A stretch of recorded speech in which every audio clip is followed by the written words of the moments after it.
Hello friends, in this video I will show how to change a printer from offline to online.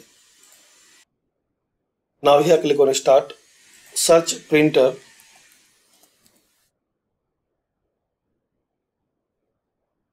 click on printers and scanners.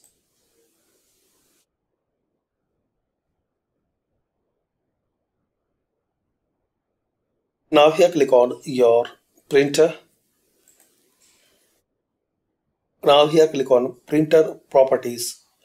Make sure click on printer properties. Now here click on ports. Now here select your default port. Then click on configure port. Now uncheck this assign MP. Then click on OK. Apply. Then OK. Close and restart your system.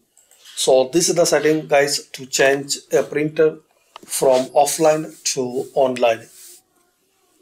Thanks for watching and comment this video work for you or not.